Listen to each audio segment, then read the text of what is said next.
Good evening, everyone, and welcome. For those of you just joining us, we had already convened the meeting for this evening, and we went into closed session. I would like to now rise and report on the closed session of Committee of the Whole, which dealt with personnel matters. If we could please rise for our acknowledgement and national anthem, and please turn off your cameras while this occurs.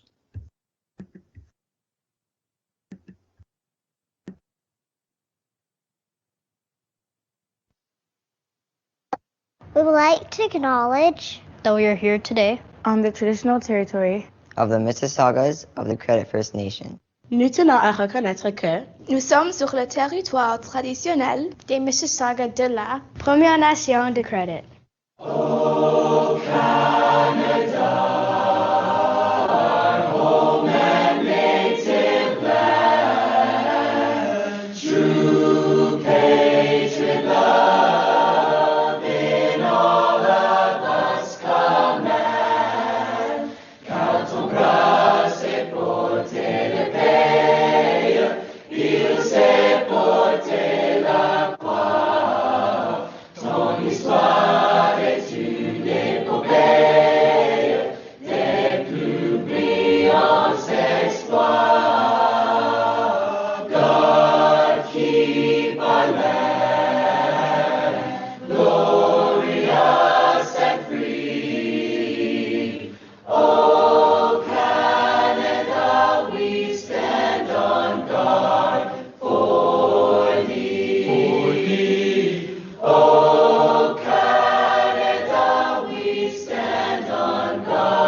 Thank you.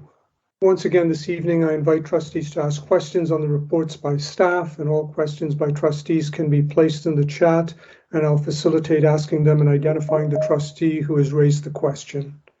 Item number 5 on the agenda, the approval of the agenda. I now approve the agenda for this evening.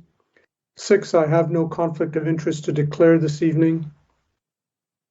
Number 7, celebrating board activities. 7.1, Christian Heritage Month, December.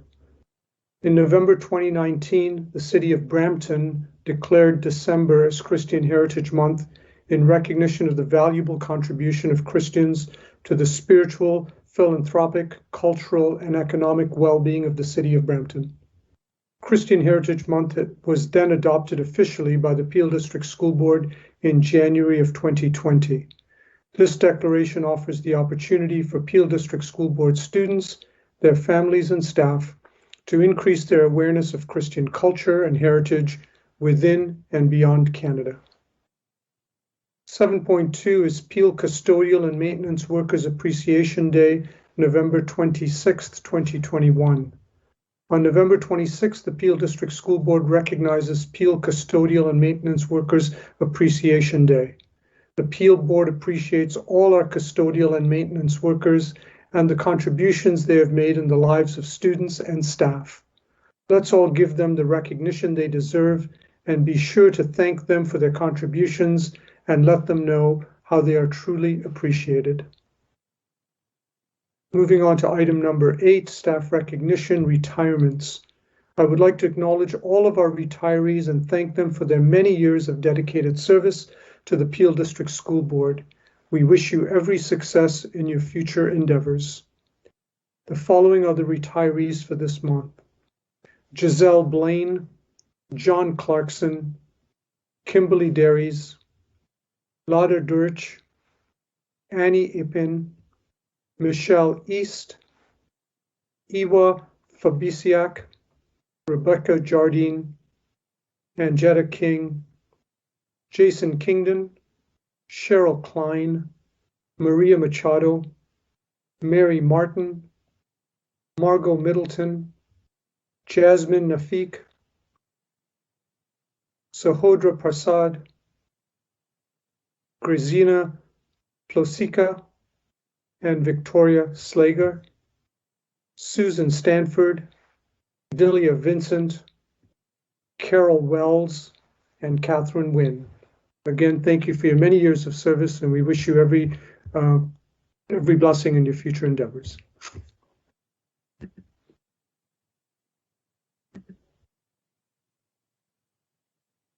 Number 9, there are no announcements from the chair this evening. And now to number 10, the OSTA Fall General Meeting report from our student trustees Deepanita Sen and Selena Zhao.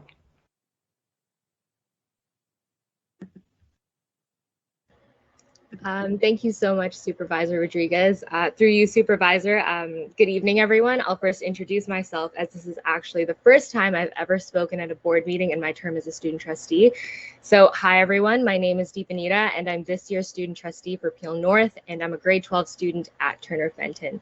Today, I wanted to share an oral report I prepared, basically just recapping my experience at OSTA-ACO's Fall General Meeting. And so before I get started, I want to apologize in advance for all the background noise you're going to hear. I'm just sitting in my basement right now, and unfortunately for all of us, my basement makes a lot of sounds. So to get started, for those of you who don't know, OSTA-ACO is the official Student Trustees Association for all the student trustees across Ontario that both myself and Selena are members of. And so every year they hold a few conferences where all the student trustees from public and Catholic boards come together, and we participate in a variety of workshops and presentations and discussions that give us the opportunity to connect with other student trustees and professionals in education, and ultimately just teaches us how to be better student trustees. So in November, Selena and I had the opportunity to attend the first conference of the year, the Fall General Meeting, or also better known as FGM.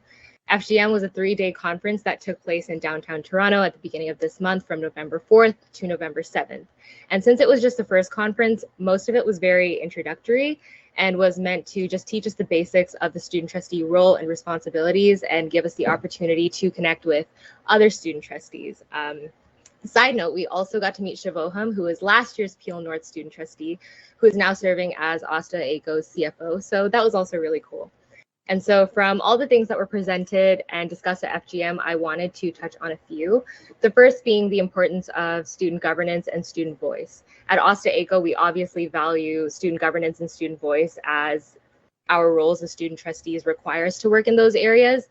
However, one of the biggest goals for OSTA this year is to get more students across the province to be aware of who we are and work with us, because as student representatives, we always want to make sure that we're working to best support the students that we represent. And so to increase communication between student trustees and our students this year, OSTA will be working directly with student senates, youth-led nonprofits, and student publications. And so by increasing our channels of communication with students, our hope is that we can either gather more input and opinions from our students through things like surveys and meetings, but also be able to reciprocate that effort wherever we can. And so along with this, OSTA members are also in the process of drafting certain motions in consultation with the Minister of Education and his political staff to increase student trustee activity and I guess student trustee rights at the board level. And as a part of OSTA's General Assembly, I don't have any details on this yet, but as soon as I do, I'll make sure to bring it back to the board, as it's something that I'm following very closely right now. Also, in relation to my point about student governance, OSTA-ACO is currently working on a document called the Student Blueprint that is set to be released and presented to the Ministry of Education later this year. This document is being worked on by all the current student trustees and is basically just a summary of all the documents that OSTA has released in the past decade. And the purpose of it is to summarize recommendations and concerns of the past documents that haven't been addressed yet or just haven't been addressed adequately. After this document is presented to the ministry, we also hope that school boards, including Peel, will also be able to review this document and kind of use it as, kind of a guiding tool when making decisions and implementing new policies and procedures. And so on another note, something else that was a huge topic of discussion at FGM was menstrual equity. And so first, I'd like to address the ministry's announcement from October regarding the decision to distribute free menstrual products to all school boards in Ontario.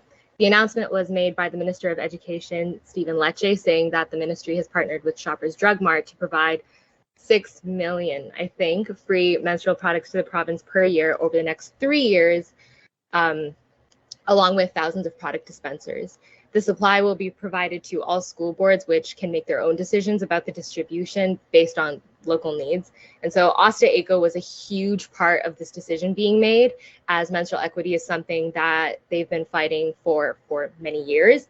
And so I know that student trustees, even at Peel a couple years ago, worked very hard on this and got a motion passed back, I think, like in 2018, and to make menstrual products free at all Peel secondary schools. That motion was, I think, a really great step in the right direction in terms of menstrual equity, but it wasn't followed through at all secondary schools, and also just the fact that it was only in secondary schools. So my hope is that with this new funding from the ministry, not only can we provide free menstrual products in all secondary schools, but middle schools as well. But of course, the battle doesn't end there. At FGM, we had a presentation from a representative, I'm forgetting her name right now, from an organization called Bleed the North, whose goal is to end period poverty and fight for menstrual equity.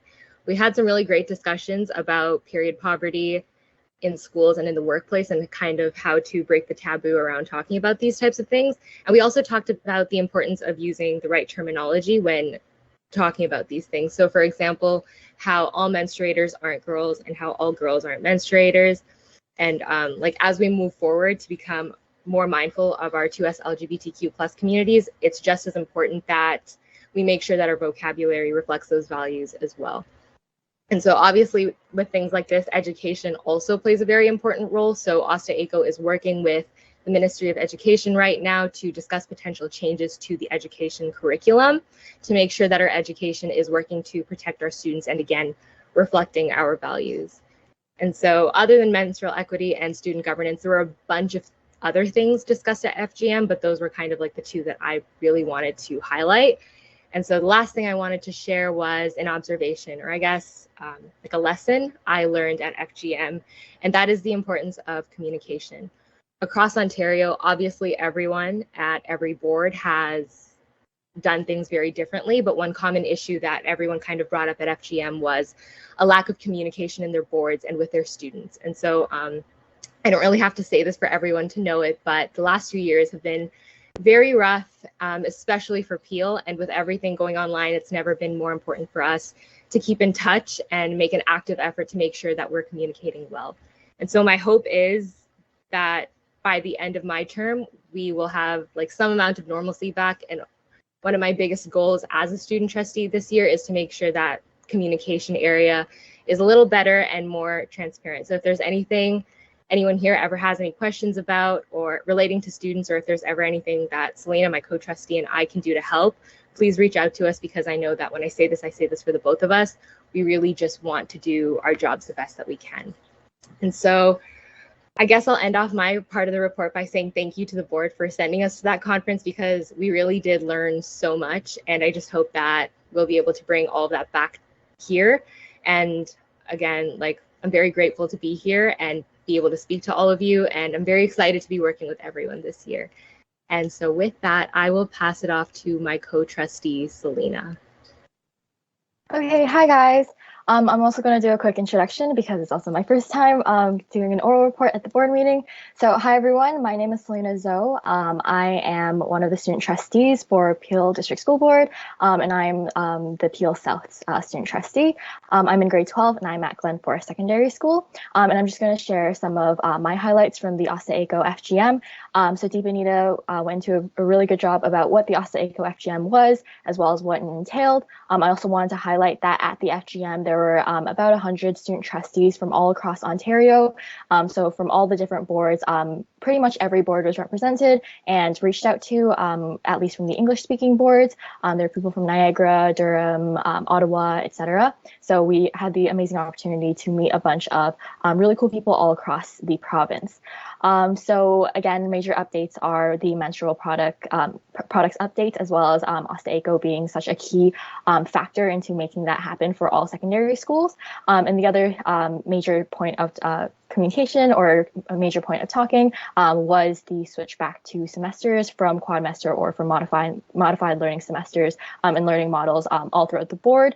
It was interesting to hear how different boards were dealing with the different semesters, or some boards were doing quadmesters, some boards weren't doing semesters at all. So that's another huge thing that we learned at the FGM. So I wanted to speak about three main highlights and three main discussions that I heard as well as participated in a lot over the FGM and that I learned a lot from. So the first one is the accessibility to regional programs, or the differences in the regional programs offered across the boards.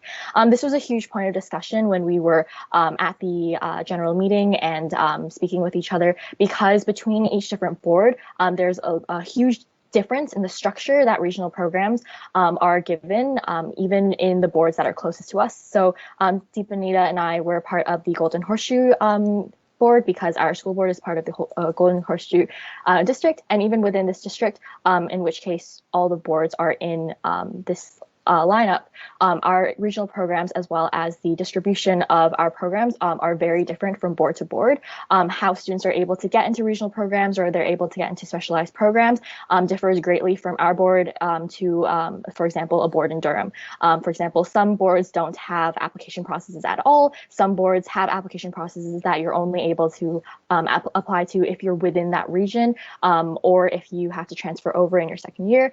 So that was a huge point of discussion, and it was very interesting to see the differences in the regional programs. There's definitely talk about trying to find the most accessible way to make it equitable for all students in different boards, especially since some students in the boards noted a very striking lack of access to regional or specialized programs within their board. So that's something that I really found to be interesting and to be really important, especially because we're trying to emphasize student accessibility to the various opportunities regardless of where they are. The second major point of discussion was BIPOC solidarity as well as Indigenous reconciliation between all the boards. I want to share a few anecdotes that I heard from the other trustees, because we also got to speak with some of the Indigenous student trustees who relayed their experiences within their schools and within their boards, explaining of how they had these very horrifying experiences based on the lack of education that's given around BIPOC issues, specifically when it comes to Indigenous rights and Indigenous stories.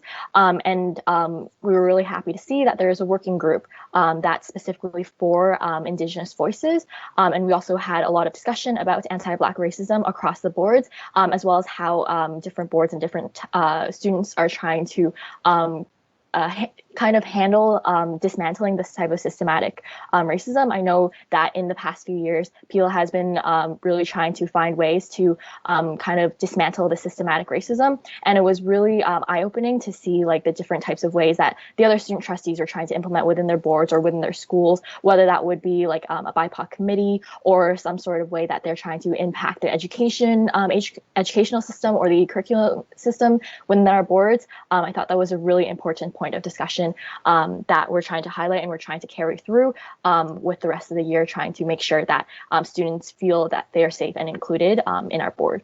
And the final major point discussion that I wanted to highlight is mental health resources. So all across the different boards, there are different accesses to mental health resources as well as different points of contact for that. But I think the general consensus is that students need to have a space or have people that they can turn to when they feel like they are not in the best place. And so there have been student trustees within other boards who are creating initiatives, as well as we're trying to figure out how to best communicate and convey our mental health resources to students within the Peel District School Board. So that was a really important discussion piece that I really was following in the FGM.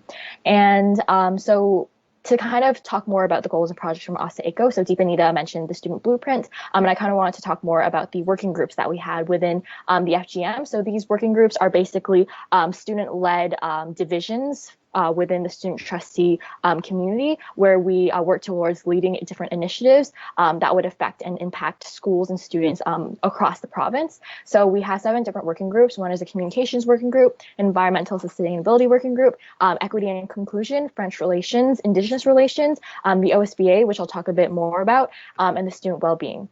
So Deepanita and I are both really interested in joining the OSVA, which stands for Ontario Student Voice Awards of 2021. If you don't know what that is, basically it's a 1K scholarship that's granted to 6 graduating students in Ontario that demonstrate excellence within the community for their commitment to justice, their commitment to environmental stewardship, dedication to the arts, entrepreneurial initiatives, sports leadership, and student voice. So these are the 6 main categories that OSPA is looking for when we're determining these scholarships. And these scholarships are obviously open to any student across the province who requires it and who has demonstrated this type of excellence. And within this working group, we're hoping to create work on creating these applications as well as choosing the recipients. I know that we've had a couple of recipients in the Peel board a few years back, and we're really hoping to be able to share this opportunity with Peel board students across this year as well, and hopefully have some students apply and get the opportunity to get the scholarship.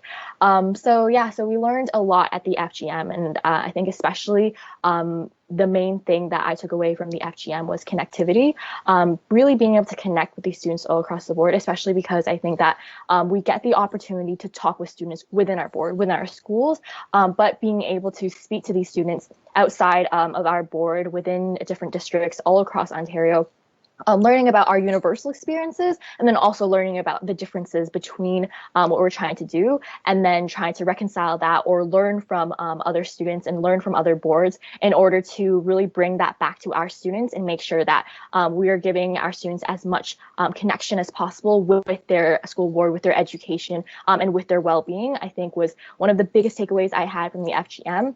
Same as Ivanita, really want to thank the board for giving us the opportunity to attend this general meeting. I think we're both really inspired to create something within our board to push something forward. So then by the end of our term, we're also able to just like connect students back with their learning community, especially after COVID really disrupted and disconnected a lot of students from being with the board. If anyone has like any questions or wants to hear anything more from the fall general meeting, feel free to reach out to me as well as Deepanita. I'm sure she'd be happy to.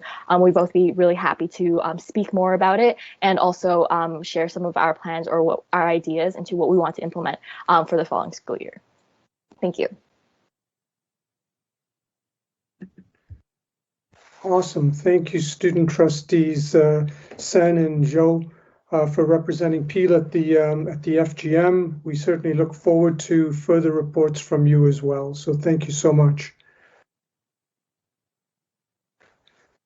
Item number 11, reports from trustees appointed to external organizations. We don't have any this evening.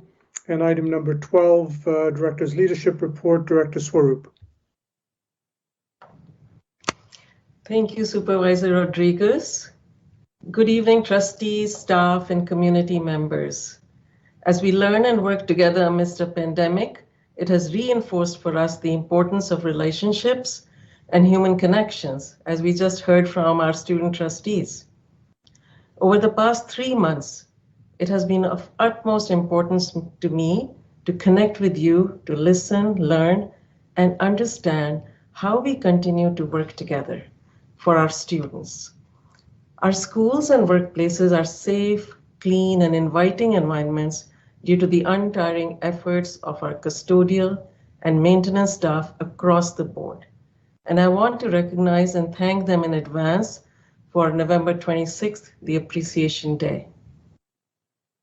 During my school visits, I have been able to meet and greet students and personally thank the principals, vice principals, teachers, and support staff for their unwavering dedication to students and families. And today I would like to recognize Peel District School Board educators who this month received national recognition for their exceptional work.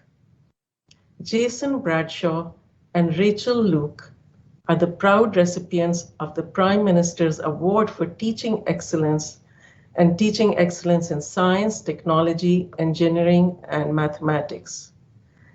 Jason Bradshaw is a teacher at Castlebrook Secondary School who won the award for leadership through STEM, and Rachel Luke is a teacher at Glen Forest Secondary School who won the award for a global view of education.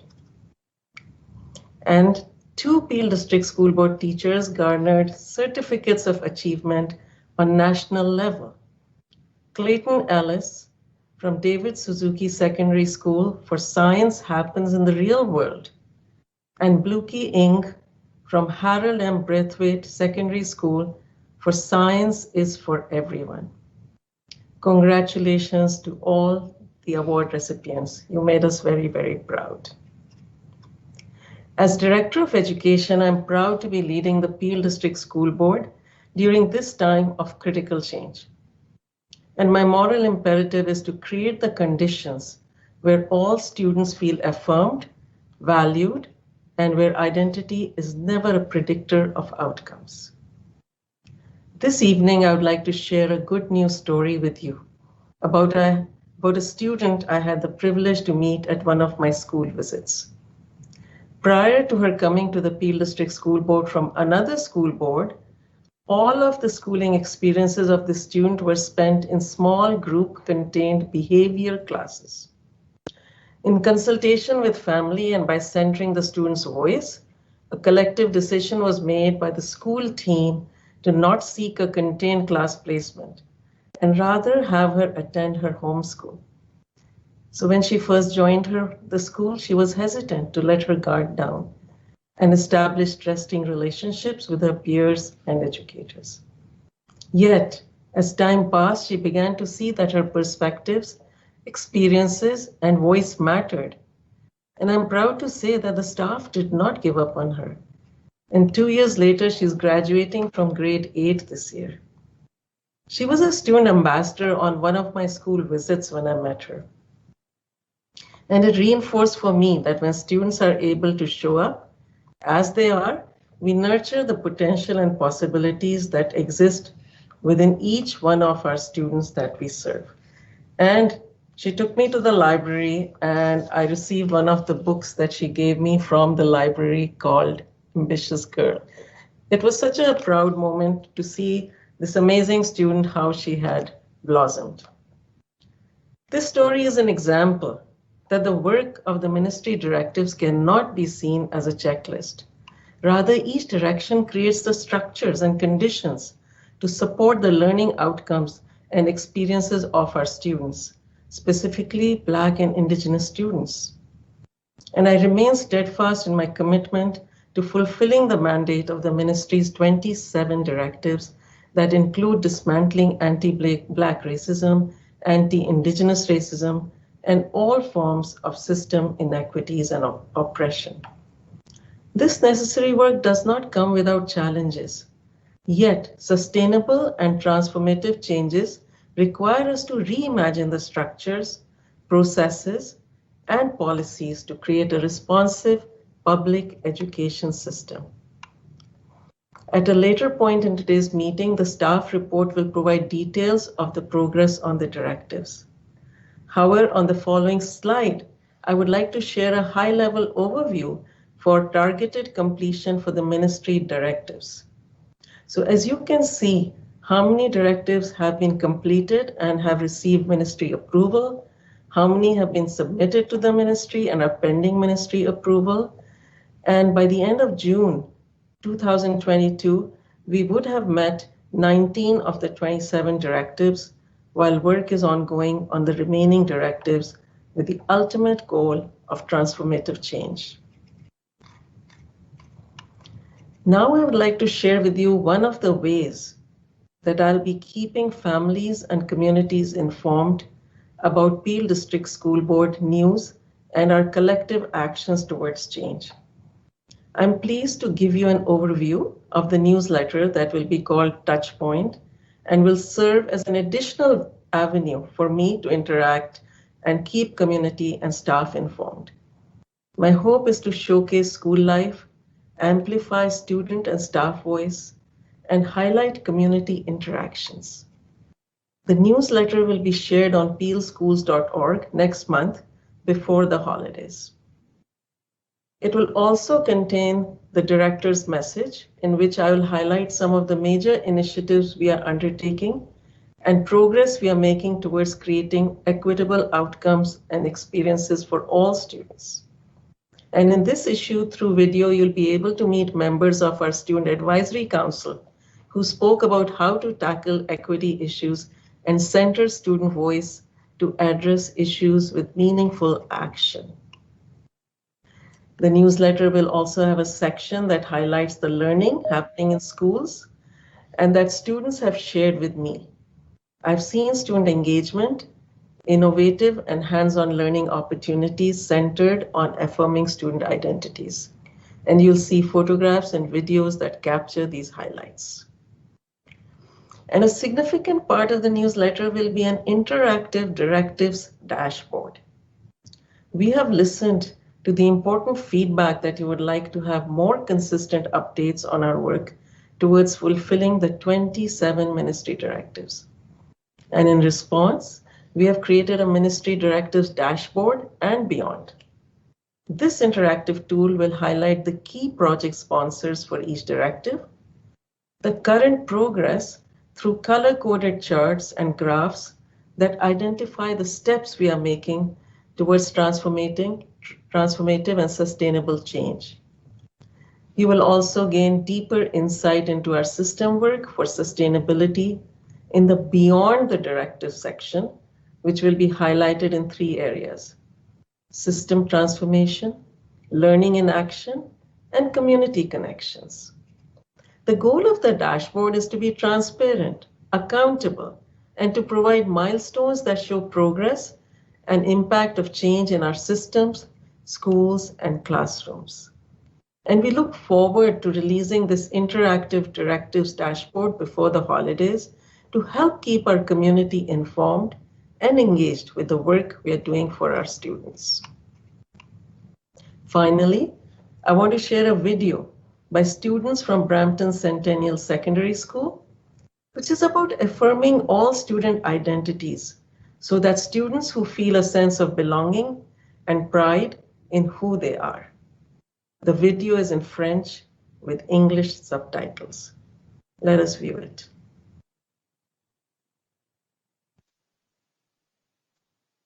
Salut monde, il faut qu'on parle. Il faut qu'on parle. Pourquoi tous les préjugés?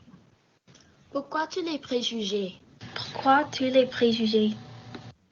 Pourquoi? Je ne suis pas ton idée de moi.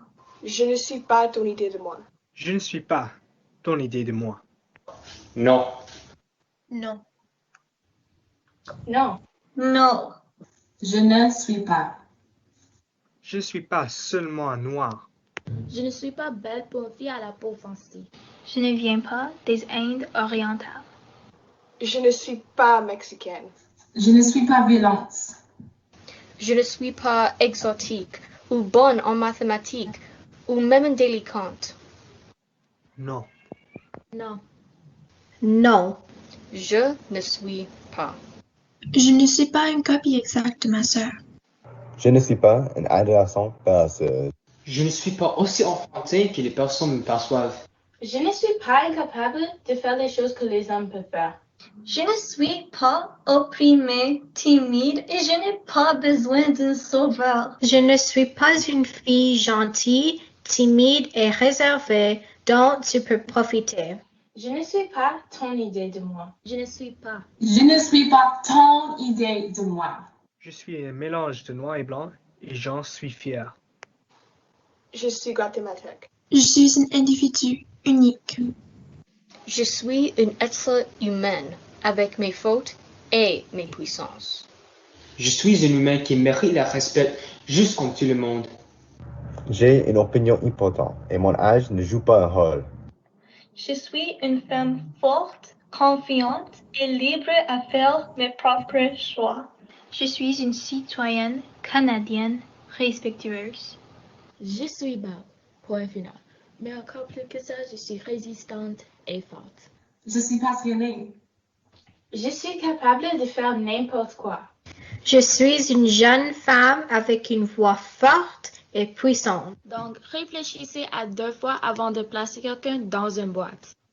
Je suis merveilleuse, moi. Je suis merveilleux, moi. Je suis merveilleuse, moi. Merveilleux, moi. Je suis merveilleux. Merveilleuse. Merveilleuse, moi. Moi. Moi. Nous méritons tout le respect exactement comme nous sommes. Je suis merveilleuse, moi. Je suis merveilleuse, moi. What a powerful message from the students as we continue to work towards creating a better and brighter future for all our students. This concludes my remarks for tonight. Thank you. Thank you, Director Swaroop. Great, powerful video as well. Just going to go back 1 second because Trustee Cameron did have a question for the student trustees, and I believe Selena has responded, but I just want to give Trustee Cameron an opportunity if he wants to follow up or if he needs anything else responded to. So my apologies for not taking questions right after the two student trustees. All right, if there are other questions for the student trustees, please feel free to follow up with them. Thank you. I see Trustee Cameron's fine. And thanks to the student trustees and thanks to Director Swaroop. Moving on to item number 13, there are no items on the consent agenda for this evening. Item number 14, 14.1, minutes of the board meeting for October the 27th, 2021. I approve the minutes of the board meeting of October 27th, 2021. Item number 15, I will deal with items 15.1 to 15.7 inclusive together because all of those require receipt. And so I will separate 15.8 from the rest of the minutes and recommendations. And I'm in receipt of the minutes and recommendations of the Parent Involvement Committee, the Special Education Advisory Committee, and the Audit Committee as identified in items 15.1 to 15.7 inclusive. 15.8 are recommendations from the Audit Committee of November the 15th, and it requires approval. So I'll first turn it over to Director Swaroop and through her to Associate Director Gill if there are any pieces of that audit or any of the audit members that might want to speak to anything of the Audit Committee from recommendations from the 15th.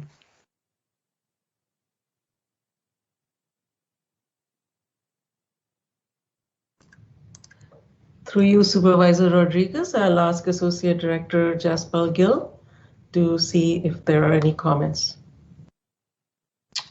Thank you, Director Swaroop, and through you, Supervisor Rodriguez. There are 3 recommendations from the Audit Committee. The first one is regarding our consolidated financial statements for the year end August 31st, 2021.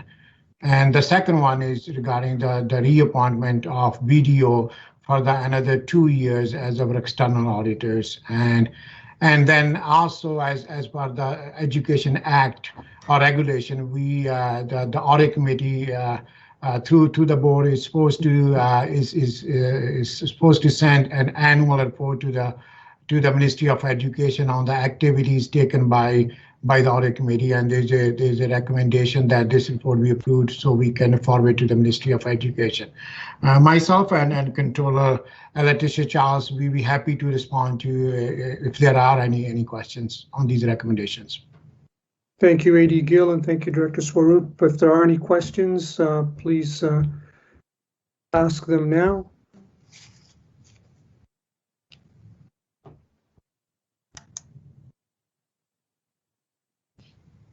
Seeing none, AD Gill, I will go ahead and approve the consolidated financial statements as the recommendations state in the recommendations from the Audit Committee, the consolidated financial statements, the auditor's reappointment, and the Audit Committee's report for 2020 to 2021 to the Ministry of Education. Thank you again for these recommendations and this report.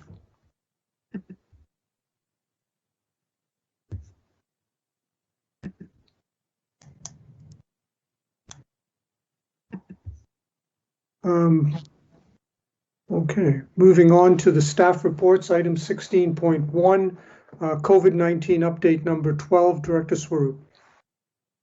Through you, Supervisor Rodriguez, I will now ask Superintendent Claudine Scaccato to provide update number 12 on COVID-19. Thank you, Director Swaroop, and through you, Supervisor Rodriguez. As a part of Peel District School Board's ongoing commitment to student learning and student safety, we continue to be transparent in reporting our positive cases of COVID-19 in our schools. I'd like to offer for you today an update to the monthly cases as of today, November the 24th. We have 86,196 students enrolled in elementary learning, 33,452 secondary students in in-person learning, and we have a number of student cases at 87 and confirmed staff cases at 13 for a positivity rate of 0.72%. I will now refer to the attestation numbers to Massima Kangura, Executive Officer of Human Resources Partnerships and Equity. Thank you, and through you, Supervisor Rodriguez. Good evening, everyone. I will present a brief summary of the employee information regarding immunization disclosure. First of all, I want to thank all staff who have done an amazing part in fulfilling their responsibility to ensure health and safety, not only for themselves, but for others around them. We have a total response rate of just about little over 94% from all staff. We have the following data to share. Total number of staff who would qualify under this would be 24,036. Total staff disclosure is 22,663. Attested yes is 20,803, which is 87%.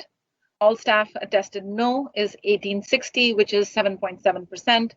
Active staff who have not attested yet has considerably condensed to just about 57. Staff who have not attested, including staff who may have been on leave or staff who have not worked with the board since September, it's just about 1,375. And that completes my report. Thank you. Thank you to our executive officer. I'd like to now talk about the take-home testing, rapid antigen testing, supporting the ministry's announcements on targeted COVID-19 rapid antigen screening to keep students safe, and by Peel Public Health's initiative, Take-Home Rapid Antigen Screening in Peel. All schools and communities in the Peel District School Board receive messaging around the options for take-home testing in response to the COVID-19 pandemic. Some of the important elements that were outlined to our community included that Peel Public Health will determine if a school community would benefit from participating in rapid antigen testing, and the kits will only be delivered to schools as determined by Peel Public Health. Only unvaccinated asymptomatic students who were not in the impacted cohorts will receive kits along with their families.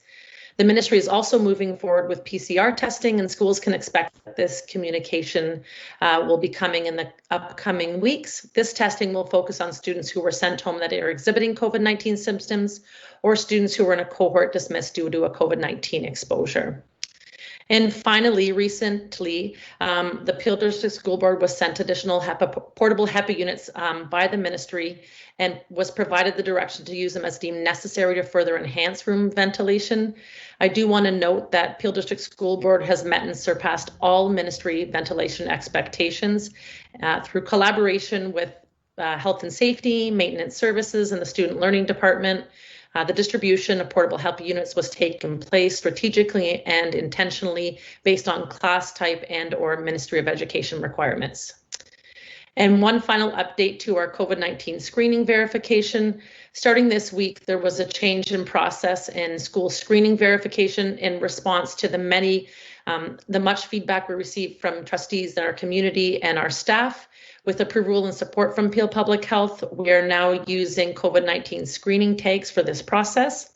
The tags contain similar screening questions to those included in the Ministry of Education online screening tool, and are starting to become in use this week. Thank you.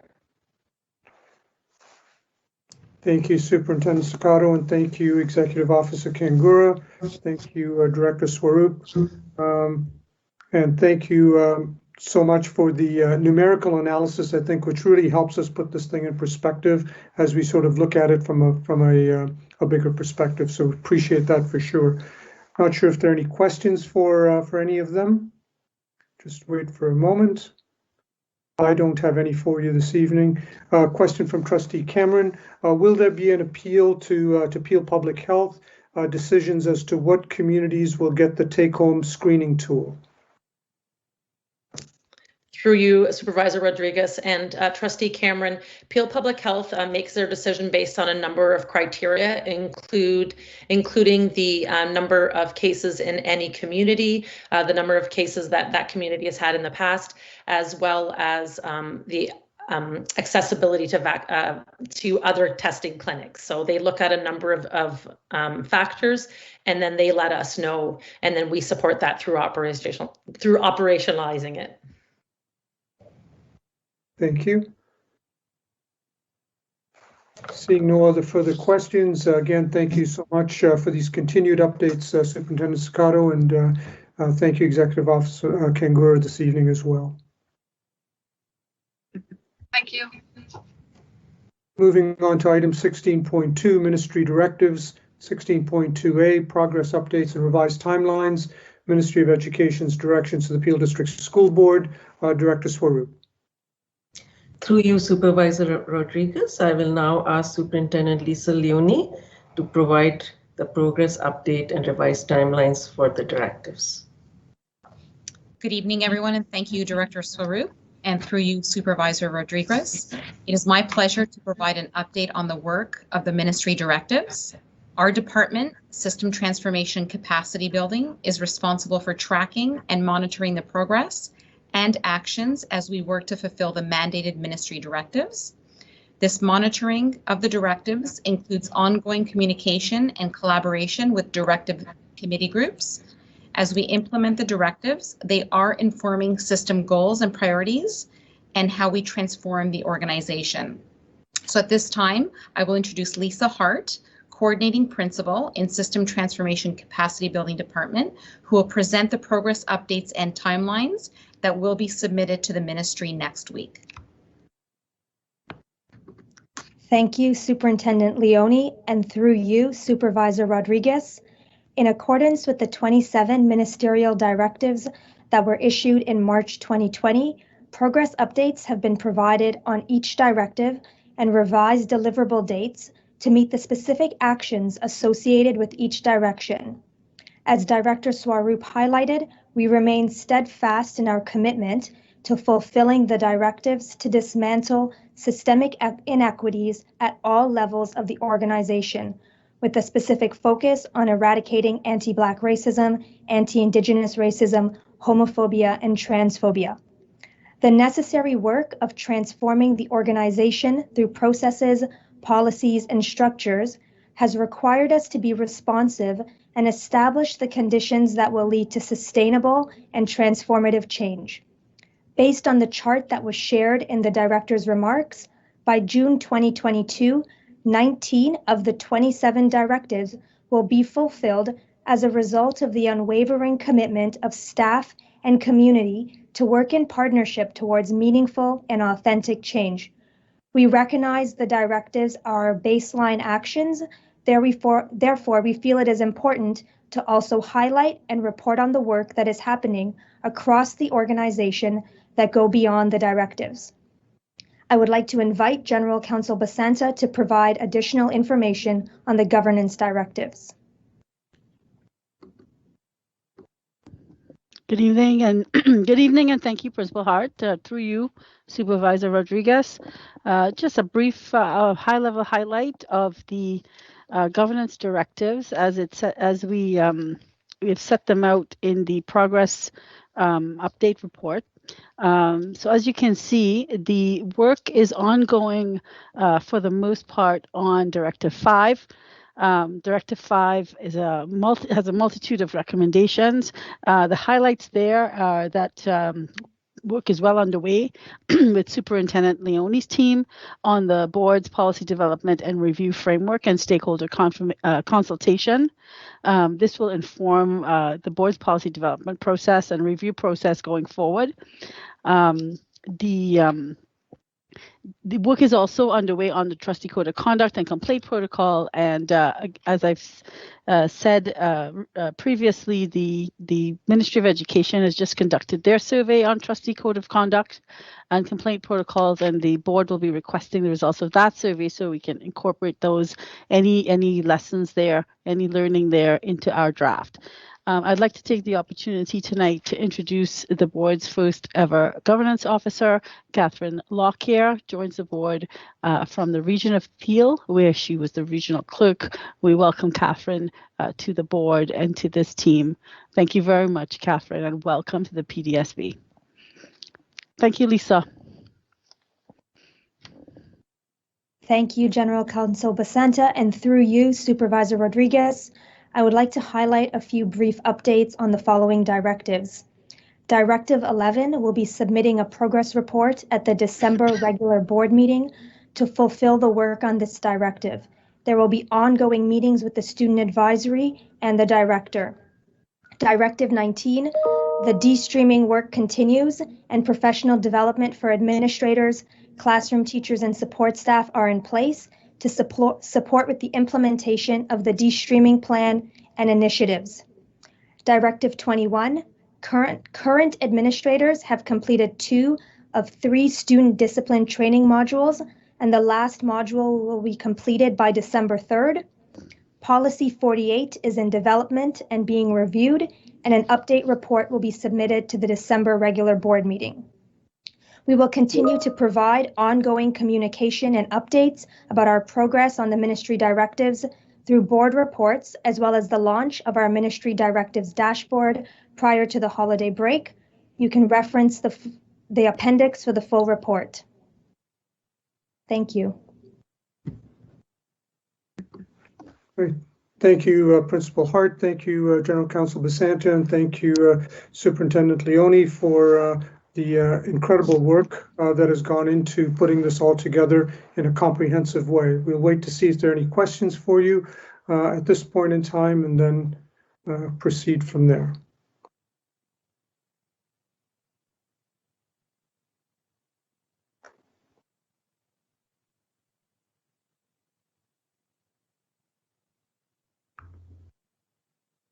Right. Everyone's had a chance to read it, and there are no questions at this point. And we know that you will continue to come back with updates, so we look forward to those updates as well. Thank you, Director Swaroop, as well for this particular report.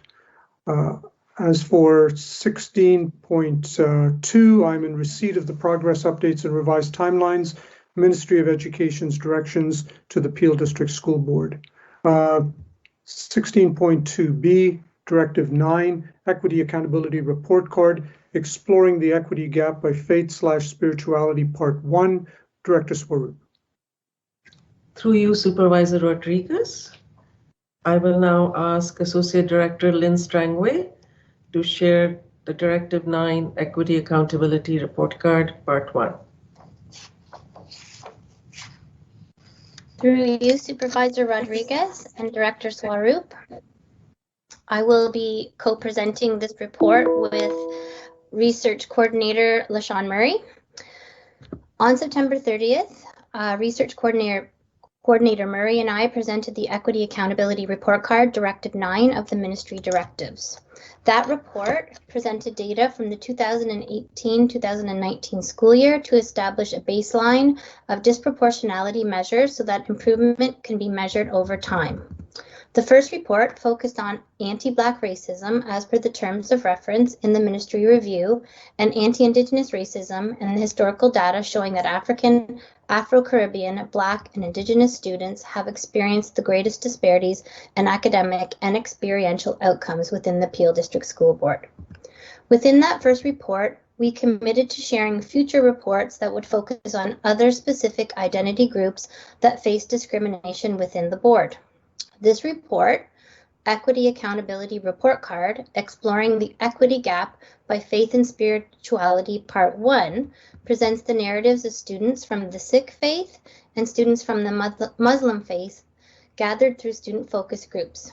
As stated in the first Equity Accountability Report Card in September, there will be future equity report cards, including an accountability framework, understanding the experiences of Peel District School Board students, and exploring the equity gap faced by students in special education and ESL programs. I will now turn it over to Research Coordinator LaShawn Murray, who will present the highlights of the research report. Thank you, AD Strangway, and through you, Supervisor Rodriguez. Starting in June 2021, the Research and Accountability Department conducted a series of focus groups with Muslim identifying and Sikh identifying students. Within these focus conversations, students spoke to their experiences within the PDSB and the factors that influence their sense of belonging, feelings of acceptance, and well-being. Students also highlighted the ways in which the curriculum reflects or fails to reflect Muslim and Sikh identities and intersectional identities. Within the report, students proposed classroom, school, and board-level recommendations that can help improve their experiences within the PDSB. These include opportunities for professional learning, support for identity-based student affinity spaces, and appropriately responding to incidents of discrimination when they occur. Due to the use of a focus group methodology, we recognize that these perspectives are not representative of all the experiences and perspectives of these student populations within the board. As a result, moving forward, we need to continue to create safe spaces for students to share their experiences and perspectives. We also need to ensure that our initiatives, programs, and policies are informed by their voices in order to be truly inclusive and inspire success, confidence, and hope in every student. At this time, we would also like to note that we are submitting a revision to the report. There is inconsistency between the board report and the appendix on the direct quotation used from the ministry review. Both statements should read factional violence among South Asian communities. On behalf of the Research and Accountability Department, we would like to thank the educators and administrators who supported with student recruitment and facilitation of the focus groups where possible. And a special thank you to the students for their courage and their vulnerability in these focus group discussions. Thank you. Thank you, Research Coordinator Murray. Thank you, AD Strangway. Thank you, Director Swaroop. Again, we'll just wait to see if there are any questions as we're waiting. One question, I know that this is part one of the entire report. As we kind of get to understand more deeply some of the experiences of students, I guess the question for me is in the follow-up reports, will there be a how coming forward in terms of how we will address these issues in light of the information that we've received?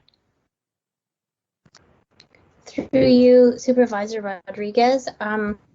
This research report and future ones will definitely form the direction that we take for supporting students and educators in ensuring that we better support students of all identities in our board. So these reports are definitely meant to serve that purpose.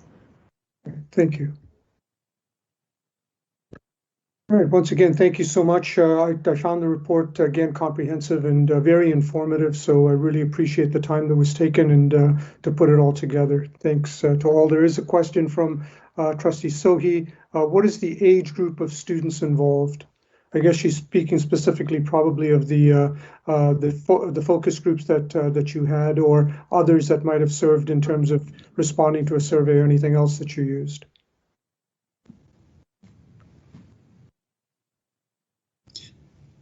Through you, Supervisor Rodriguez, student recruitment were from secondary schools, from those who were in Peelschools last year, and then for students that are currently in Peelschools this year.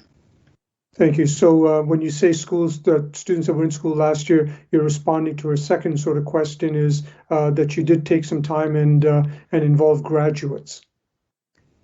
I believe one student was a graduate or upcoming graduate at the time of the focus groups that were conducted in spring of 2021. And are there plans to continue to involve graduates of the system? Pending our ability to communicate with them, absolutely. Thank you. Awesome. Once again, thank you so much for your report. We really appreciate it this evening.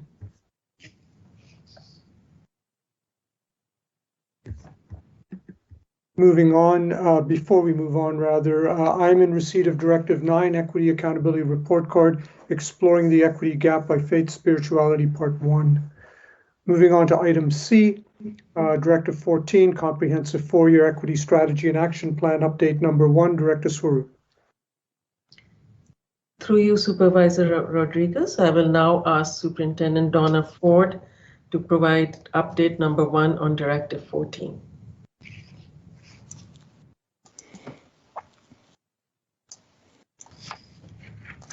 Thank you, Director Swaroop, and through you, Supervisor Rodriguez. The purpose of this report is to provide the first update on the 4-year comprehensive strategy, its components and implementation actions. The 4-year comprehensive strategy and action plan maps how the Peel District School Board will address the disproportionate outcomes of Black, Indigenous, and racialized students via the implementation of ministry requirements. There are components to this plan. The strategy describes the blueprint for change. The action plan outlines the steps staff will take over 4 years. The strategy defines the interrelationship of the board improvement and action plan and how the metrics set within that plan are realized locally in each of the Peel District School Board schools through the school improvement and equity plans. It also explains how the implementation of the ministry directives and related community strategies will all contribute to addressing and eliminating statistically significant disproportionalities in student achievement and well-being, special education, programs and pathways that specifically impact Black, Indigenous, and racialized students, and how the community strategies and the ministry directives will all contribute to accounting for impact by referencing Peel District School Board baseline data through Directive 9 and providing regular reports to community stakeholders. Happy to take any questions. Thank you, Superintendent Ford. Thank you, Director Swaroop. Again, thank you for the comprehensive report once again. We'll wait to see if there are any questions. Perhaps while we're waiting, a possibility, I know that this is new for us in terms of the BIEP. We've kind of been accustomed to the board improvement plan as the BIP. Could you give us some indication as to how the E, which stands for equity, I believe in this, has sort of been able to permeate the work that goes on both with the board improvement equity plan as well as the school improvement equity plans might be helpful, I think, for our trustees and others to kind of get a sense of. Sure. Through your Supervisor Rodriguez, the attention to equity certainly means that we begin by referencing, as I had said already, the baseline data that gives us a sense of how our Black Indigenous students are doing from the start. And using that data as a reference, we are able to track forward in the areas of student achievement, in the areas of student discipline, with respect to our special education programs and pathways. And many of the directors speak to those specific areas so that we can understand what the level of change is. And because the board improvement equity plan requires that the district is setting targets, those targets set a goal or an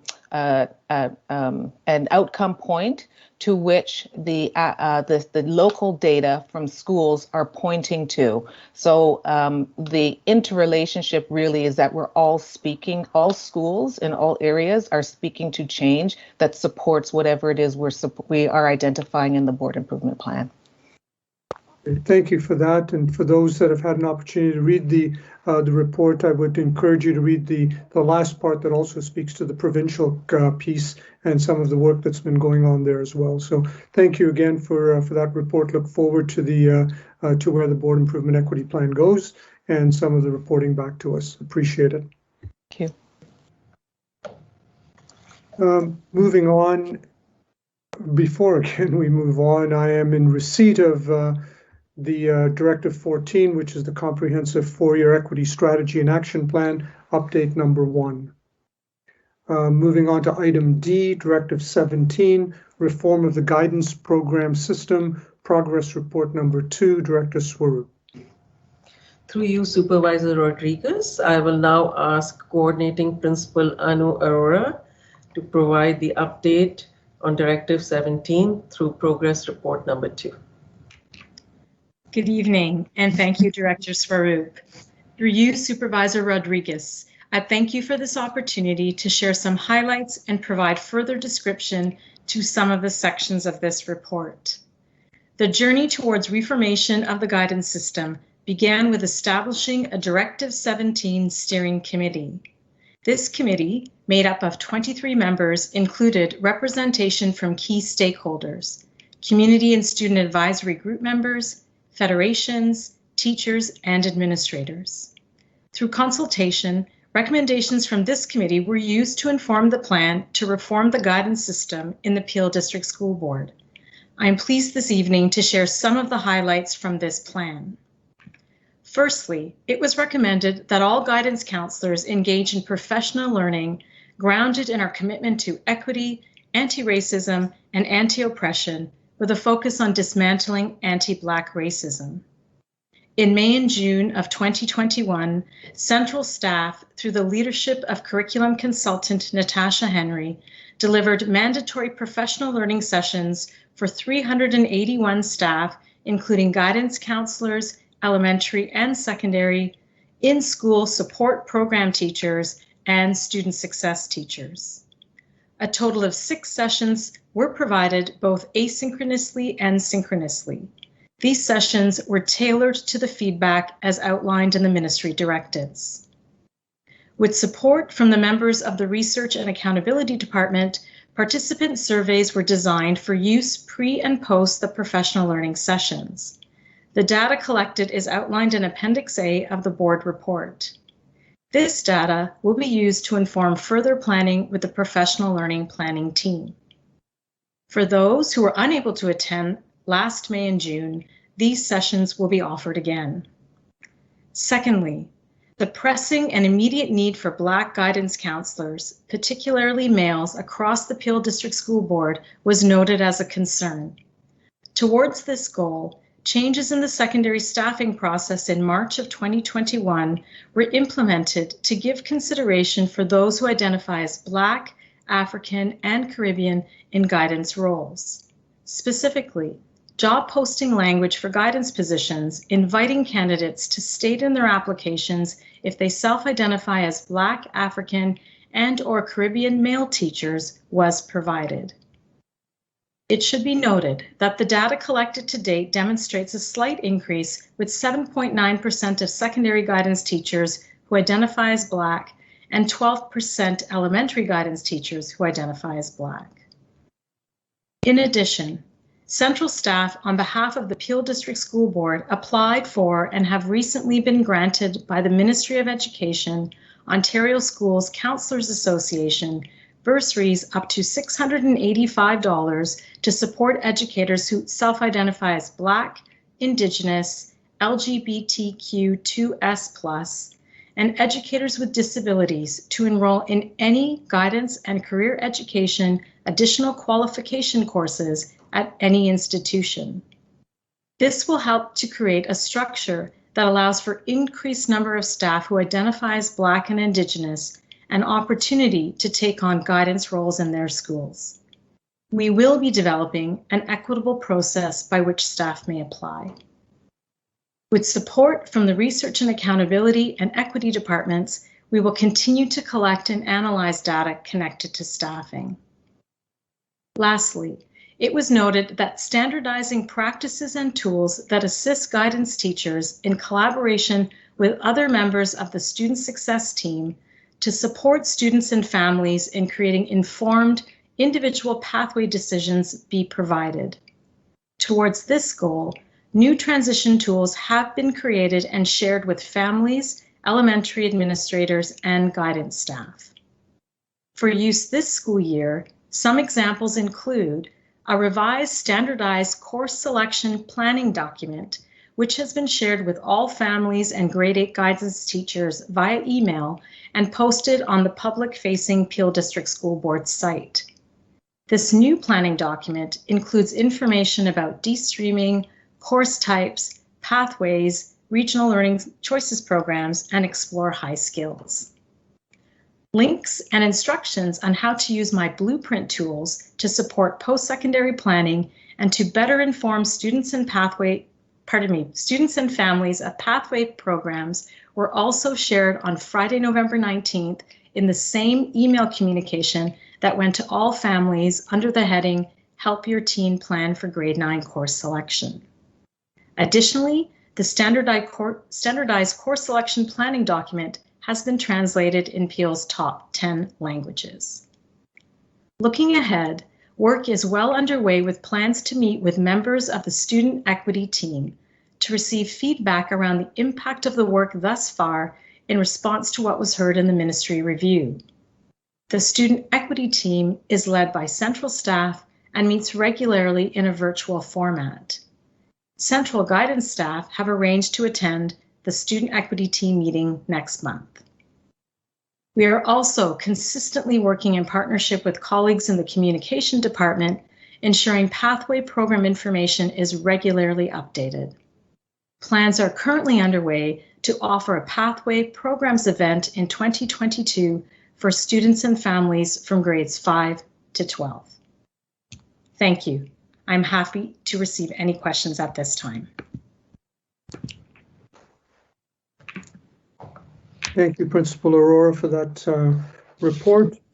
We'll wait for questions. While we're waiting again, I have one question to just take you to the report, specifically under next steps. The last nugget speaks to the development of an accountability framework to allow for data collection to further deepen an understanding of how to continue to measure the impact of the work to reform guidance programs.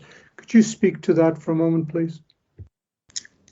Thank you. Through you, Supervisor Rodriguez, we are currently working with the Accountability Department to examine what that framework would look like. Our hope is after meeting with the student equity team next month, we will also gather some more data that would also help us to inform what that accountability framework would be structured as. So we are pending that conversation, those conversations with the student equity team. We will be working on an accountability framework with the Research and Accountability Department. Awesome, thank you. Question from Trustee Kathy McDonald. For the Directive 17 Steering Committee, are there plans to include trustees as there are parents and community members? On page 6 of the report, you mentioned collaborate with WRT parent reps as an action item. Are there currently WRT parent reps on the steering committee? There has been an increase in Black guidance teachers. Are there Black guidance teachers going to be deployed in schools with large Black student populations? And will Black students be allowed to choose Black guidance teachers if, for example, they get assigned to a non-Black teacher because of how students got placed? It is my understanding that sometimes students are broken into groups based on the alphabet. Number of questions there. I'm sure I can kind of, go slowly again, but I think you've probably got the gist of the overall question. Yes, thank you, Supervisor Rodriguez and Kathy McDonald. Trustee McDonald, I can comment on the Directive 17 Steering Committee members. Our initial meetings last year and earlier this year did include members from the We Rise Together Committee. That included superintendents and trustees and parents from the PACE organization. We are continuing those steering committee meetings and look to open invitation to others who are interested in joining. With regards to the questions around selection of Black guidance teachers, I would say that those decisions are made through the staffing process at each individual school through direction of individual principals. And at this point in time, cannot comment on how selections of students are made with regards to choosing a Black guidance counselor, although those are excellent questions and I will certainly take that back to our committee for further exploration. Thanks, thanks, Principal Aurora. I don't think there are any other questions. Again, thank you for the comprehensive report. The detail was very much appreciated and was able to be understood because of the detail that was provided. So really appreciate that. There is another, Trustee McDonald also thanks you. So thank you so much. Thank you.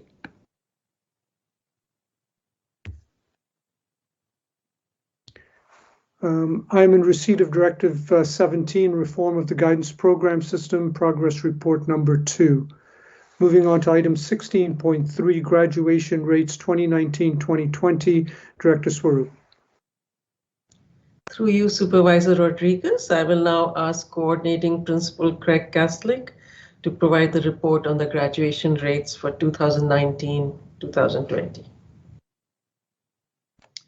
Good evening. Thank you, Director Swaroop, and through you, Supervisor Rodriguez. I will begin by asking Lynn Hollingshead, who is the Manager of Research and Accountability, to provide the purpose and the context of the graduation rates 2019-2020 report. Thank you, Coordinating Principal Kaslik and Director Swarup, and through you, Supervisor Rodriguez. This evening, I would like to present to you the graduation rates report for the Peel District School Board 2015-16 grade 9 cohort. This cohort is the group of students who entered grade 9 in 2015-16 and was working towards an Ontario secondary school diploma, also known as an OSSD. Students who left PDSB prior to graduation to attend education in another jurisdiction were not included in this cohort. In Ontario, graduation requirements include achieving 30 credits, completing the Ontario Secondary School Literacy Requirement, also known as the OSSLT, and completing 40 hours of community service. Due to the pandemic, students graduating in the spring of 2020 were not required to complete either the literacy or community service requirements. This report provides for the first time disaggregated graduation rates by racial background using the categories mandated by the Ontario Anti-Racism Data Standards. It also presents outcomes disaggregated by gender, English language learner status, special education status, student pathways, and the Social Vulnerability Index. To continue this report, I pass back to you, Coordinating Principal Kaslik. Thank you, Manager Hollingshead, and through you, Supervisor Rodriguez, I will continue by providing the key highlights of the impact analysis of this report. And to summarize the equity and human rights alignment, the 2019-2020 report on graduation rates provides important baseline data for measuring board initiatives that respond to the 2020 ministry directives and review. 90% of the students in the 2015-2016 grade 9 cohort, who are the focus of this report, would have graduated prior to the 2020 Minister's Directions and Ministry Review of the Peel District School Board. This cohort of students would not have been impacted by board-wide initiatives to eliminate systemic inequities through de-streaming, guidance reforms, the diversity audit, and action planning to address disproportionate enrollment of Black, Indigenous, and other racialized students in special education and regional programs. To summarize the alignment of this report with the board or ministry policy, graduation rates 2019-2020 supports the Ministry of Education province-wide goal of improving graduation rates with the priority of pathways and transitions. Graduation rates is a key success indicator for pathways and transitions. Secondary school graduation is a strong indicator of future employment opportunities and a strong provincial economy. And so graduation rates is tied closely to our board improvement and equity plan. To summarize the alignment with community impact, graduation rates 2019-2020 provides transparency to the community. The report demonstrates the commitment of the Peel District School Board to public accountability through the publication of both aggregate and disaggregate indicators of student success. In terms of next steps, this report notes the need for further analysis of the 379 school leavers identified in this report, including the 307 school leaders who have an unknown destination. This further analysis would provide a deeper understanding of the graduation rates in this report. Ministry-funded re-engagement resources can be used to discover additional information about school leavers, particularly those with an unknown destination, in order to develop strategies to reduce this cohort group. These 379 school leavers account for most of the 6% of PDSB secondary schools who did not achieve an Ontario Secondary School Diploma since entering grade 9 in the 2015-2016 school year. The data in this report will continue to be tracked and plotted annually to identify trends over time. The full graduation report 2019-2020, including disaggregated data, is included here as an appendix. And within that report, you will find that 90% of students in the 2015-2016 grade 9 cohort graduated within 4 years. This 4-year graduation rate of 90% compares to rates of 90%, 90%, 89%, and 88% over the past 4 years, and continues the steady increase of the 4-year graduation rate since the 4-year rate of 75% 10 years ago. You will also find that 94% of students in the 2015-2016 grade 9 cohort graduated within 5 years. The 5-year graduation rate of 94% compares to rates of 94, 94, 94, and 93 over the past 4 years, and holds the ongoing improvement of the 5-year graduation rate since the 5-year rate of 87% 10 years ago. Thank you. I'm happy to receive any questions. Thank you, Coordinating Principal Kastlik, and thank you, Researcher Hollingshead, for this, again, another great comprehensive report. A question from Trustee Kathy McDonald. Could you please explain what undetermined means on the last page of the report? When a student enters in grade 9, would they have a pathway chosen by the time they graduate in grade 12? And when will the further analysis mentioned on page 4 come back to the board? Okay, I can speak to these 3 pieces here. First of all, the undetermined destination on the last page of the report. When a student is removed from SIS, our student information system, by a school, the guidance counselor has a number of choices to select when the student is removed from the rolls, and those reasons could include, in addition to unknown destination, they may have selected alternative program, employment, or attend university or college graduated with a diploma. And so I note the unknown destination, which makes up 81% of those school leavers, because their destination, these are non-graduates whose destination is not known, and it's quite possible that those 81% of school leavers could include students who have moved internationally, and so could be removed from that graduation, those students who have not graduated, or they may have moved on to employment or alternative programs, or some other program is mentioned there. So that's why I highlight that there does seem to be a large number of students there that could be explored further. In terms of when is, oh, I lost the second question. When will the further analysis come forward in terms of further analysis mentioned on page 4 come back to the board? So I don't have an answer to that, but I would think that this would be part of this. The suggestion would be that this is an annual report, and this is something that could be explored as this report continues to develop in future years as an annual report. And a follow-up to that, Coordinating Principal Catholic, from Trustee McDonald, what other types of credits are there outside of academic, applied, or LDCC credit? Okay, so secondary, according to principle of secondary education, I would identify academic, applied, and LDCC, or locally developed credits, as credits that are offered at the grade 9 and 10 level. As part of the D-streaming program for grade 9 and 10, there will only be the academic and D-streamed course codes. The applied and the locally developed course codes are being phased out over the next 2 years. When a student reaches grade 11, they have other options as well, which would be university, college, open, and workplace in grade 11 and 12.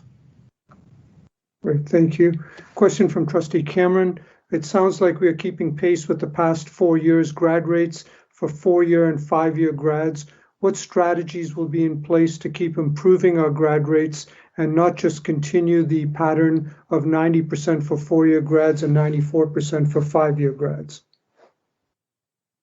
Okay, to that question, I would respond by identifying that this will be a key piece of data within the actions that are taken from the board improvement and equity plan, and I think that will be part of the system planning process that will happen over the course of the next year. But I do also think that in addition to classroom and school improvement processes, I think it would be interesting again to explore further those large number of students who are identified as having an unknown destination. Thinking in reviewing the report, seeing that there might be an opportunity that those are actually students that may not necessarily need to be identified as leavers in this report. Great, thank you. Did you notice any change from the previous years, given the fact that the grad requirement of the OSSLT, success on the OSSLT and the community service was removed? Was there any significant change in terms of this number of students that graduated without those requirements versus the ones that graduated when those requirements were in place? So that's a question I've been thinking a lot about. Those at this point, those are requirements that would impact the 5-year graduates from this specific cohort. And I think that's something important to consider when we review this report 1 year from now, because the removal of the requirement of the literacy requirement and the community involvement requirement for the 4-year grads next year would have a more significant impact. And so I think that's something that was mentioned in this report in order to identify that is a consideration. If we look at the results are level from the previous year at 94% for 4-year and 90% for 5-year, but certainly an interesting question to consider what the impact of those specific requirements would have the 5-year graduates, but also other variables that occurred as a result of the lockdown with the pandemic response. Appreciate that. Trustee McDonald still is unclear. If you go to the last page of the report, on the very last line, it says undetermined with a double asterisk, and it talks about pathways, and 15% are there. She's still unclear as to where what makes up that 15%, and if you could sort of be a little more clear as to what constitutes that 15%. Could I ask Manager Hollingshead to speak to that? Sure. Through you, Supervisor Rodriguez, in order to determine a student's pathway based on the courses they've taken, students don't declare that they're going to be an academic student or an applied student. So what we did was we looked at what types of courses they took in grade 9 and 10 and saw if they had mostly academic type courses, then we declared that they were in the academic pathway, mostly applied student and mostly locally developed or LDCC, then the 9% of LDCC students. For students who had not taken an academic, applied, or LDCC course in our system, perhaps they left, but they were still in our cohort. They were identified as undetermined. Okay. Would that undetermined also include those students in grade 9 that would have chosen those K-code courses? Well, true, because sometimes we don't declare that a student is not working towards an OSSD right away, even though typically students taking K courses would not be working or often wouldn't be working towards an OSSD. So that could also be a case, or they've taken open level courses as well. So there are a number of scenarios that led us to that situation. Awesome, great. Thank you so much. Again, Researcher Hollingshead and Coordinating Principal Kaslik, Director Swarup, thank you again for another comprehensive report, and look forward to seeing where this goes. And I think that the notion of identifying, as the Coordinating Principal Kaslik identified, those students that make up the 10% of the 4-year cohort that are not graduating and the 6% that make up the 5-year that are not graduating, who are they and what strategies can we use to really kind of be more inclusive of them starting to be graduates? So I think that that's an important piece that we'd like to see come forward, and I think you heard that also from Trustee Cameron. So thank you again for the report, and I am in receipt of the report on graduation rates 2019-2020. Moving on to 16.4, Peel District School Board 21-22 Workforce Census, Director Swarup. Through you, Supervisor Rodriguez, I'm going to ask Associate Director Lynn Strangway to present the Workforce Census report. Through you, Supervisor Rodriguez and Director Swarup. Firstly, I'd like to start by acknowledging Research Coordinator Vanessa Bonsu for her leadership on the Workforce Census. This report provides an overview of the Peel District School Board Count Me In Workforce Census for the 2021-22 school year, which will be conducted from January 26th to February 22nd, 2022. In March 2020, the Ministry of Education released the Ministry Review, which highlighted issues of systemic discrimination and anti-Black racism in areas related to student experiences, governance, leadership, and human resources practices in the Peel District School Board. Particularly, the reviewers emphasized the importance of the collection of workplace census data to inform human resources practices, including hiring, promotion, and workplace equity. In the review, it states, and I quote, "The PDSB must continue to collect workplace census data and use that data to inform all its human resources policies, practices, and structures. The data must also inform measurable goals and accountabilities for meeting those goals. In the absence of that data, it will be impossible for the Peel District School Board to meet the priorities set out in its own action plan for equitable hiring and promotion," end quote. Directive 24, Employment Assistance Review, and Directive 26, Fairness in Employment and Equity Strategy from the Ministry Review, specifically address the importance of the collection of workplace census data. In response, Turner Consulting Group will administer a workforce census on behalf of the Peel District School Board to gather demographic data from all staff from January 26th to February 18th. They will manage all aspects of data collection, analysis, and reporting to ensure confidence in privacy and confidentiality.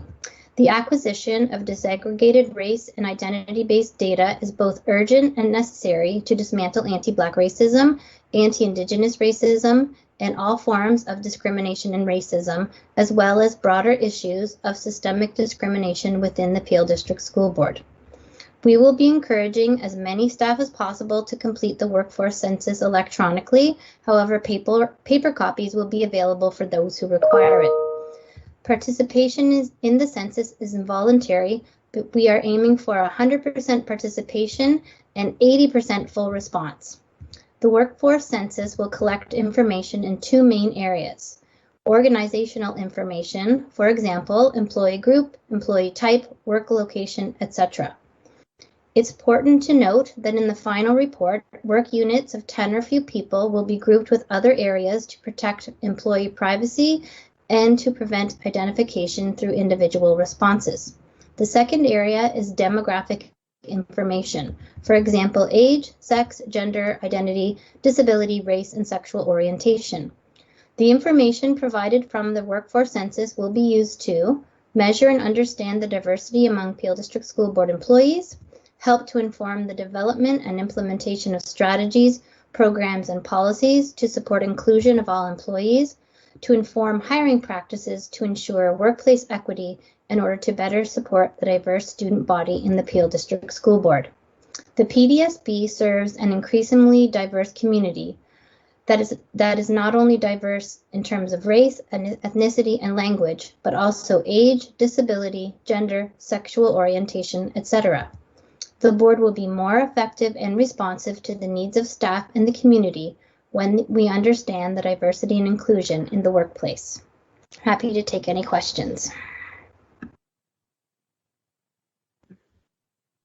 Thank you, AD Strangway. Thank you, Director Swaroop, for that as well. We'll await any questions that might be forthcoming.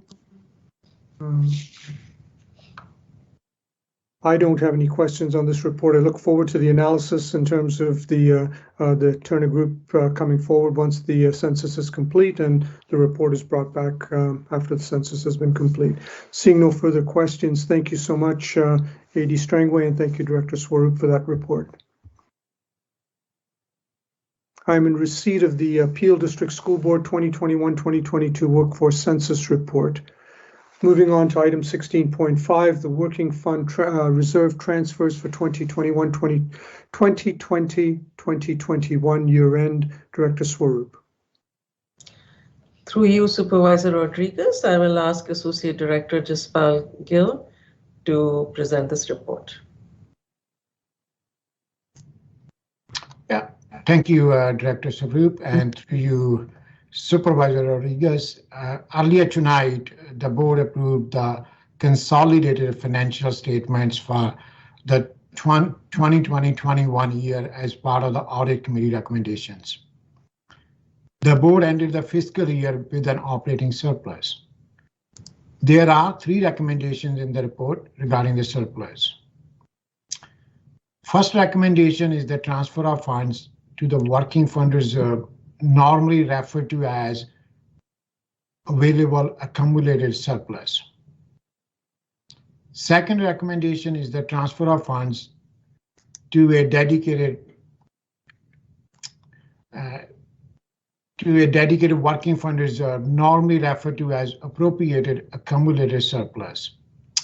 There are 3 specific transfers as part of this second recommendation.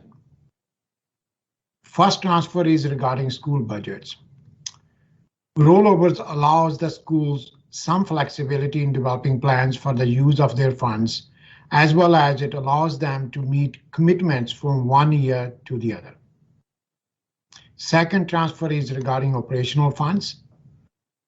This transfer allows the implementation of specific central department projects and programs that were budgeted during the 2021 year, but not completed until this coming or the following year. The third transfer is regarding the solar energy reserve. Board generates revenue from solar panel installations on its buildings. These funds are being used to improve instructional spaces, to provide cooling centers in schools with no AC, and to implement improvements to reduce energy consumption. So unspent funds from the 2021 are recommended to be set aside for this purpose. The last recommendation in the report is regarding the dedicated Working Fund reserves identified in recommendation 2. It allows the use of these funds to offset the applicable operational cost in the current year or in future years. I'm happy to respond to any questions. Thank you, AD Gill, and we will await any questions that are forthcoming. I have 2. One is under the school budgets, was the rollover of 3.8 and 4.3 in 2020 the excess of the unspent school budgets, which was over and above the allotted amounts of 8,000 and 16,000? Through you, Supervisor Rodriguez, in some cases that is true. It depends upon school to school. The schools are, as part of their request to roll over funds from one year to the other, they do provide the information on what these funds will be used to, will be used on. And in some cases, they already have made a commitment on whether it is a purchase of technology or some instructional equipment, and the technology or the equipment was simply not delivered in that year. So, but then we allow them to roll over. So we always look into the plans that they submit school by school, and then approve the funds based on that. But the typical rule is in an elementary school is around $8,000, and in secondary $16,000. That's a typical rule. But we do look into their plans for the spend of those funds. Yeah. Okay, so if I'm a secondary school and I have $30,000 in excess at the end of the year, I can keep 16 and 14 comes back to you. Is that the way it would work? That's right. That's correct. Yep. My second question is, under the solar energy reserve, can the accumulated funds here be spent on operational deficits in the budget or only on capital and improvement? To you, Supervisor Rodriguez, those funds can be used for anything the board choose to. They can be used for capital improvements. They can be used for operational deficits. It's just for currently we are currently using them to improve some instructional spaces, as was the case in the library in a couple of the schools. And as well as I know, and in the summertime, there are some challenges on hot days. So we are in the process of making sure there is a cooling center. At least there is a cooling center. We can't really fully provide the AC in the whole building, but we are introducing cooling centers at least within those buildings where there is no AC. So for now, they are targeted for those type of improvements, but in general they can be used for any activities or any programs or initiative the board choose to. Thank you, AD Gill. I have no further questions, and seeing none, thank you, Director Swaroop, again for this report. I approve the working funds reserve transfers for 2020-2021 year end. Moving on to item 16.6, the schedule of finance reports to board. Director Swaroop. Through you, Supervisor Rodriguez, it's over to Associate Director Jaspal Gill. Yeah, thank you, Director Swaroop, and through you, Super Rodriguez. What you have in the report is a schedule of the financial statements that the staff is planning to bring to the board for the board's information. So as in the past years, we have listed 4 dates, and these are the quarterly financial statements that we'll be bringing to the board. The first statement, which is as of November 30th, will be, the plan is to bring that into the January board meeting. Okay, that was my only question. Actually, AD Gill was on the November 30th report, if that was coming, for when that was coming forward. Okay, awesome. So that'll be at the regular meeting of the regular January meeting. We'll see the first report. Yes, definitely. Great. Thank you so much. Appreciate that. And I am in receipt of the schedule of finance reports to board report. 16.7, transportation eligibility change for 2021-2022 school year, which was a trustee motion. Director Swaroop. Through you, Supervisor Rodriguez, I'm going to ask General Manager of Stopper, Wendy Dobson, to present this transportation eligibility change. Thank you, Director Swaroop, and through you, Supervisor Rodriguez. Good evening. I am pleased to provide this report responding to the motion from the October 27th board meeting. To provide some background, Student Transportation of Peel Region has been working closely through the pandemic with Peel Public Health. At the beginning of this past school year for 2021-22, Student Transportation of Peel Region implemented recommendations from Peel Public Health to reduce capacity on all school buses for this school year. In addition, Peel Public Health recommended that courtesy transportation continue to be suspended until such time that full capacity can resume on all buses.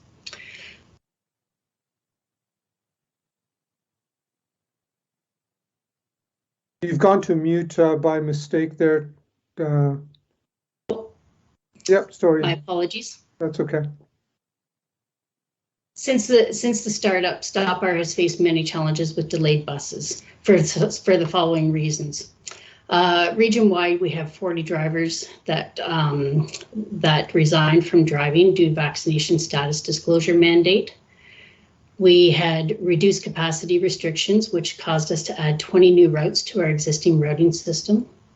The government lifted travel restrictions in mid-August, leaving operators with a significant number of drivers taking extended leave of absences. And we had a number of students returning to in-person learning early in September, adding additional runs and routes for the shift in learning modes. These challenges were unforeseen circumstances in some cases, and has put us in a situation where our spare driver pool has been depleted. We continue to work closely with the operators to mitigate these delays. StopBar has reviewed the motion from October 27th board meeting and the impact of the motion on the busing operations. Approval of the motion would require StopBar to add the following: 549 grade 2 students and 408 grade 5 students to the existing routing system. This increased number of students would add approximately 19 additional bus runs and approximately 12 bus routes. With the challenges that I've spoken of earlier, StopBar at this point in time does not have the driver capacity to add these routes. Student Transportation of Peel Region's budget, in particular Peel District School Board Chair, has a current fiscal deficit of approximately $8 million. The financial impact of freezing transportation eligibility for these grade 2 and grade 5 students is estimated at an additional $600,000. Prior to considering reassigning students with a change in eligibility this year, or even reinstating courtesy transportation, we have a number of challenges that we have to face. We need to look at resuming full capacity on all of our buses, then review the current ridership status on all of our routes. Then we need to combine the stops and the runs to reach our full capacity on our buses to bring us back to some normalcy. And then we have to eliminate any additional runs or routes that were added due to the capacity restrictions put in place by Peel Public Health. In January, Peel District School Board will also be surveying parents to ask about learning mode changes for students. And then we have to add those students, any additional students, back onto the buses or remove students off of the buses depending on their selection of learning mode. At this time, Peel Public Health will not be lifting our capacity restrictions on elementary buses until students aged 5 to 11 years have been fully vaccinated. That completes my report, and I'm happy to receive any questions. Thank you, StopBar Manager Dobson, and we'll await any questions that might come forward. As we're waiting questions, Manager Dobson, I was wondering if there was a timeline in terms of what you folks have been looking towards as to when we might be able to resume some of this based on, are you looking at this year and sort of doing the analysis, or are we looking towards the following year? Is there any sense of a timeline? Through you, Supervisor Rodriguez, we have just recently received a letter from Peel Public Health that has given us the go-ahead to proceed with resuming full capacity on our secondary runs only. However, prior to doing that, we still need to go through the following steps that were in the report. Looking at what our current ridership status is, shifting the runs and routes, checking and adding and deleting stops, and then looking at making our routes a little more efficient before we even proceed with completing that process. Right, appreciate that. Just a comment from Trustee Cameron. Thank you, Wendy. You have been so incredibly helpful with so many stressful busing situations in the Caledon area, and I respect the challenges that you've had to face. So again, thanks as well. Thank you again, Manager Dobson. Really appreciate you being with us this evening and to share the difficulties that you're experiencing. I'm sure not just in Peel, but in the surrounding areas as well. So thanks so much. Appreciate that. Thank you very much. I'm in receipt of the transportation eligibility change for the 2021-22 school year report. Moving on to item trustee motions for consideration, introduced at a previous meeting, and this is the notice of motion re PDSB policy 75 trustee expenses. Are there any questions on this notice of motion?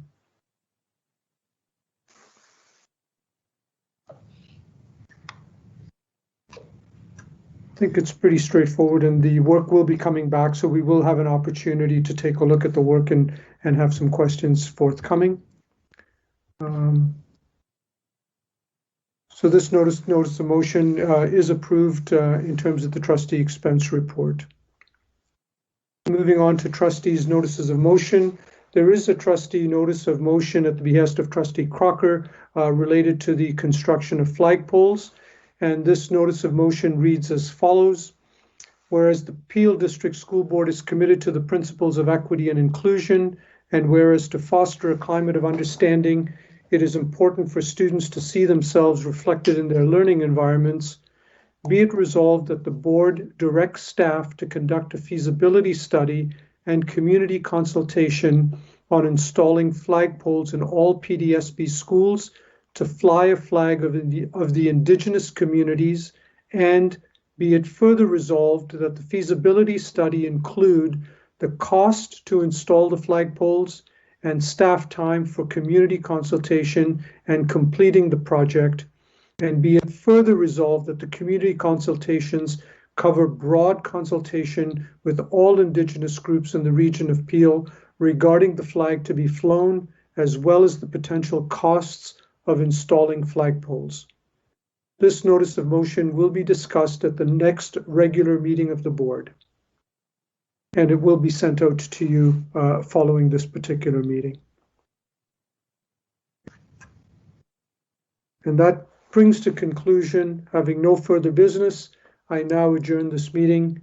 Have a wonderful evening, everyone, and thank you for your time this evening and joining us.